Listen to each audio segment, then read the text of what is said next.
Straight ahead on 12 News, a new report on air pollution, what state officials say it's doing to our health. Then, longevity record. We sit down with a Crystal lawmaker, now one of the longest-serving House members in state history. But first, a more focused approach to fighting crime. What we're trying to do and what we're trying to accomplish is to empower the residents. 12 News starts right now. Hello and thanks for joining us. There's a new initiative in Brooklyn Park aimed at reducing crime, and police departments all over the country are watching to see if it works. The initiative doesn't just look at problem neighborhoods where crime is high, but specific streets. Cassie Bonstrom has more. Officer Joe Hader has worked all over the city in his 10 years with Brooklyn Park Police. Identify crimes and stuff in the area. But now he'll be spending a bit more time near County Road 81 and 71st Avenue North. Jerry, I'm Joe Hader with Brooklyn Park Police. He's one of the officers taking part in the city's new initiative called Assets Coming Together to Take Action, otherwise known as ACT. Launched this month, Brooklyn Park is the first department in the country to try it out. Targeting hotspots, but at a micro level. Inspector Bill Barrett says hotspot policing, where they channel resources into problem areas, has been around for decades. We are really good at hotspots policing. The ACT model, however, goes a step further, looking at specific streets where crime rates are highest. Brooklyn Park has approximately 3,100 street segments in our city. And when you think of 3,100, that's a big number. But if I was to tell you that 2.9% of those 3,100 street segments equal 50% of our crime, consistently. Out of those 90 or so biggest problem streets, officers are targeting 21 of them, making an active effort to connect with residents, apartment managers, and business owners in the areas. It's the consistency, it's the sustainability that they are there, not only when crime is present, when crime is not present. Engaging with the kids, meeting with the parents. Barrett says this model also differs because the relationships are meant to be long-term. It's not just at annual events, and the cops won't leave when crime rates drop. We are building genuine relationships with residents who live in these high crime areas. Not for 2 weeks, not for a month, for at least a year. In Brooklyn Park, I'm Cassie Bonstrom, 12 News. Interestingly, Inspector Barrett says they expect levels of crime to spike at first simply because more residents will feel comfortable calling 911. Well, the Hennepin County Medical Examiner's Office has identified the man killed in a welding accident in Dayton. 37-year-old Andrew Henty of Osseo died Wednesday from head injuries. He was working on a pontoon boat at Crystal Welding when an explosion happened. A spokesman for OSHA says its investigation is continuing. A new report is shedding light on air pollution and its impact on health in the Twin Cities. Reporter Sonia Goins has more on the study by the State Health Department and Minnesota Pollution Control Agency. Theodore Wirth Park was a pretty popular spot to cool off on a hot, hazy day. I definitely noticed a change from even when I was a kid or something like that. But the hazy skies can be bad for your health. If they say it's unhealthy for us, I don't want to be breathing it. I don't want my son to be breathing it. Zachary says he's concerned about air pollutants. It would be nice if it was cleaner. He's so worried he doesn't even own a car to cut down on pollution. Yeah, we just share a family car with my father-in-law. The Twin Cities had a bad air quality alert last week due to wildfires in Canada, but that wasn't typical. Overall, we have very good air quality in Minnesota, and certainly that's part of our mission, is to do what's right for our community and set a standard that is exemplary for the rest of the country. Although our air quality is pretty good, it could be better.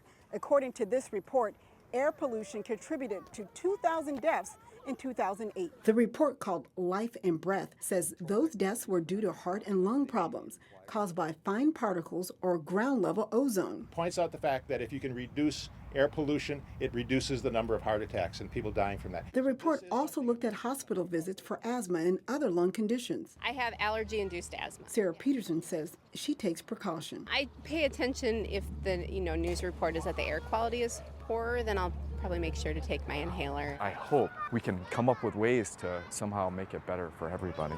In Theodore Wirth Park, Sonia Goins, 12 News. State officials also announced a new website, beairawaremn.org, to monitor air quality. We will have a link on our website, and that's 12.tv. In January of 1973, a 32-year-old high school social studies teacher from Crystal was sworn in to serve his first term in the Minnesota legislature. Today, DFLer Lyndon Carlson is now tied with Phyllis Kahn of Minneapolis as being the longest-serving members in the history of the Minnesota House of Representatives. Delane Cleveland sat down with Representative Carlson today to reflect on his time in office and joins us now with more on that. Delane? Mike and Alex, Lyndon Carlson is now in his 22nd term in office. That's 15,532 days of service, if you're keeping track at home. It's a record that makes Carlson proud.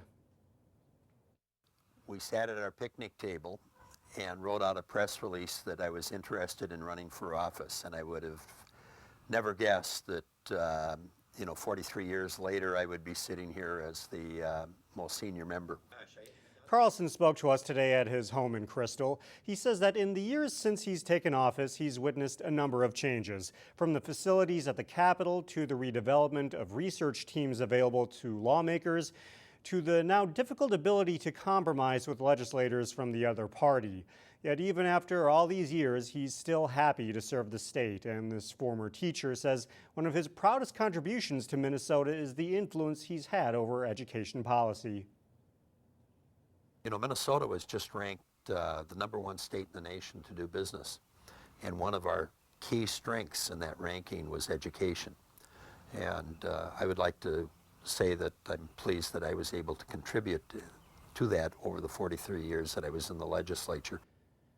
Even though he's served in office since 1973, he said he has no plans to retire anytime soon, and he will indeed run for re-election next year. Mike?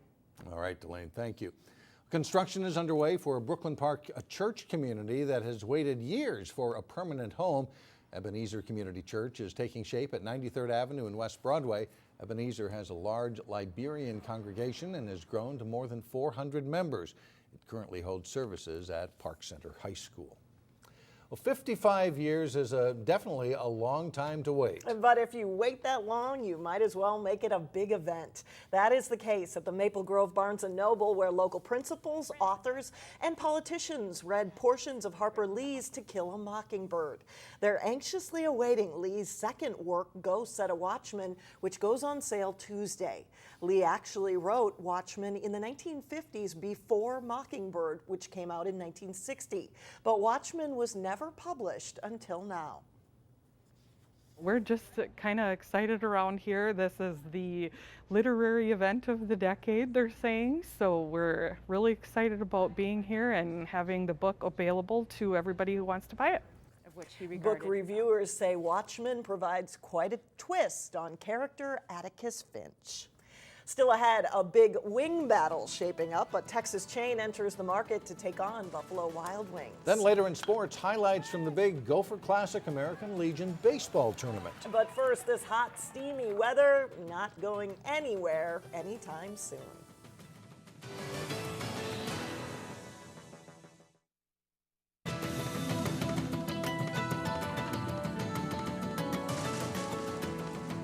A former Rainbow food store in Maple Grove is turning into a well-known arts and crafts store. Oklahoma-based Hobby Lobby is moving into the Twin Cities market.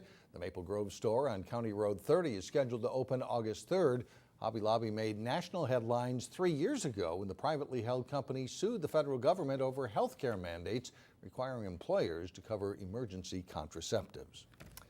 If you're a fan of wings, there's a new fast casual restaurant on the scene. WingStop opened in Brooklyn Center's Shingle Creek Crossing recently, and it is serving up some competition to another well-known wings hotspot.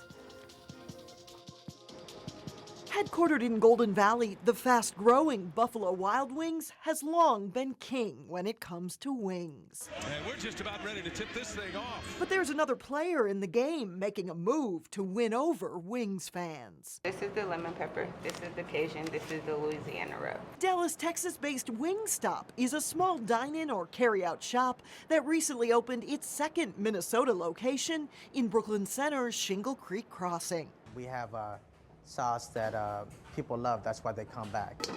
The national franchise calls itself the Wing Experts. An aviation theme runs throughout the shop, and 11 unique flavors are on the wings menu.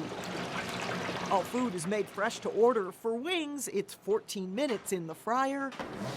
And French fries are cut daily. We call you by your name. Just like if you were to come in my house, I want to treat you the best way that I can. Make sure that the food and everything is fresh and that everything that you taste, you're happy with. If you haven't heard of WingStop before, get ready. This fast-growing company plans to open more metro locations. It's a really rapidly growing company. Nationally, over 600 stores. Locally, we're opening up more stores in the next few years.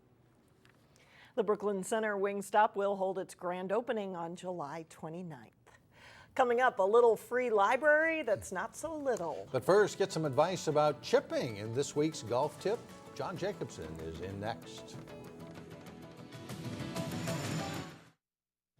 The 96 team Gopher Classic Legion baseball tournament is a grind. 5 games over 3 days in pool play, with the winners advancing to the tournament quarterfinals Monday.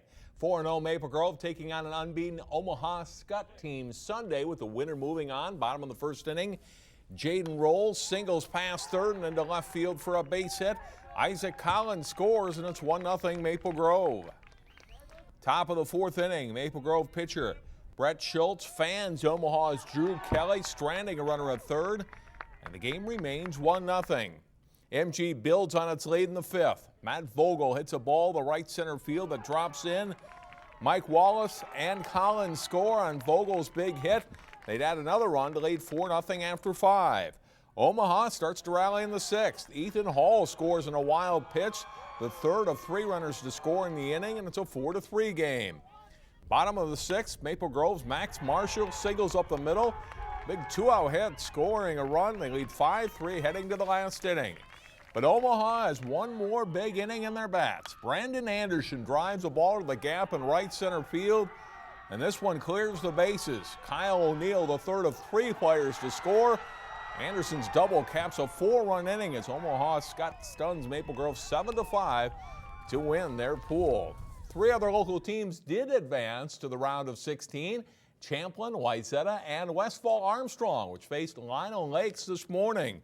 Fourth inning of a scoreless game when Armstrong's Moy Perez lines a hit to center. Jay Norgard is the second of 2 runners to score in the play, and it's 2-0 Armstrong. They'd scored 2 more to lead 4-0 through 4. In the fifth, Armstrong adds more. Noah Worden ripping a 2-run single to right. Josh Thorpe and Norgard score. They get 3 runs in the inning to go up 7-0. Pitcher Mitchell Verbaten helps his own cause, sending a ball to the fence and left. Lance Kildee scores in the play, and it's 8-0 Armstrong. Armstrong wins easily 9-2. They're playing in the quarterfinals of this taping of 12 News. Well, more on this tournament Tuesday starting at 4 on 12 News. The Schwann's USA Cup Youth Soccer Tournament is really 2 tournaments in one. USA Cup weekend is now in the books, with the main tournament beginning Tuesday. Some local highlights from the weekend tourney, starting with the U15 boys pool play. Fusion Elite of Plymouth facing Wisconsin Rapids kicker. They free kick in front, buried for a goal, and it's 1-0 Fusion leading. Second half, they're up 2-1. Andrew Bradley scores on a penalty kick for Wisconsin Rapids, tying it at 2. But Fusion gets a nice goal here. Beautiful crossing pass by Samuel Bazale for the header, and that's the game-winning marker. Fusion wins 3-2. They made it all the way to the final in their age group, but lost to Prior Lake. Girls U15 pool play. Maple Brook Voltage against the Neenah Flames of Wisconsin. Less than a minute into the first half, Kiki Riesgaard scoring for Neenah to score the first goal. Maple Brook draws even in the second half. Caroline Zukowski getting a foot on the corner kick. The Voltage ties it at 1. But the Flames take the lead back on this penalty kick goal by Riesgaard. She nets a hat trick, and Neenah wins 3-1. A good short game in golf can save you a lot of strokes. In this week's golf tip, Rush Creek's Aaron Jacobson shows us one way to improve on chipping. Aaron, last week we started at the tee. This week we're going to work on some things around the green. Tell us about the shot specifically that we're working on today. Not on the green, but very close. Well, we've just got a 30, 40-foot shot from the closely mown area here, and we're going to give you some options to choose from instead of just grabbing a sand wedge or lob wedge. Is that a mistake that people often make, thinking I'm near the green, that's the club that they automatically go to? I believe it is, but there's many options, and we're going to go through that today and try to help you take a stroke or two off around the green. In the closely mown area, we have many options. We could go with the 7-iron, play a bump and run shot. We could take the putter out and simply make our normal putting stroke and roll it up there, or a sand wedge or a lob wedge, which is what most people choose, but that's such an inconsistent shot. I'd recommend putting it or using a club like a hybrid. And what the hybrid's going to do different than the putter, it's got about 20 degrees of loft on, so it ends up getting the ball up on top of the grass, and it rolls very nicely with no backspin. So the motion's pretty simple with the hybrid. What we're doing is we're putting the ball fairly centered in the stance.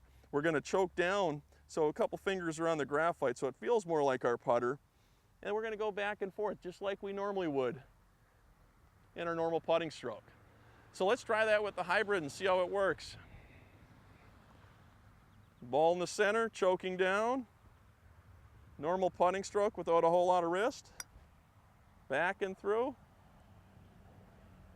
And you can see that one's going to roll up to about 3 feet. Use this hybrid or your putter around the greens in the closely mown areas to help you take some strokes off your score this summer. Thanks, Aaron. Another tip next Monday here on 12 News. All right, thanks, John.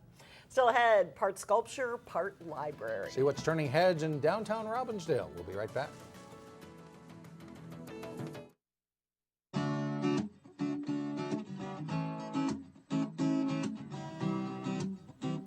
As Whiz Bang Days came to a close, Robbinsdale crowned a new Miss Robbinsdale. She is 17-year-old Lois Cassell, a student at Armstrong High School. Lois volunteers at her church and helps youth, and she will represent Robbinsdale all over during the next year. And when her reign is finished, she will be part of the Queen of the Lakes competition at the Minneapolis Aquatennial. Congratulations. Well, finally, a little free library inspired by magic. Artist Landis Schultz spent 3 months creating this 8-foot-tall little free library. It has a dragon and wizard theme and is a fun way in downtown Robbinsdale to pick up a book or a game. Landis says he wanted to create something functional and interactive, especially after remembering his family's visit to the Walker Arts Center. My kids were getting a lecture from the security guard about do not touch the sculptures. After they've forgotten the word, my wife comes along and goes, wow, look at this. His creation should also hold up to Mother Nature. It is made out of concrete, cedar, and aluminum. And if you recognize the wizard, the Robbinsdale Ace Hardware owner, Dale Runke, modeled for it. So local all the way around. I love it. Love it. Great. That does it for us. Thanks so much for joining us. We'll see you back here tomorrow. Community Corner's up next.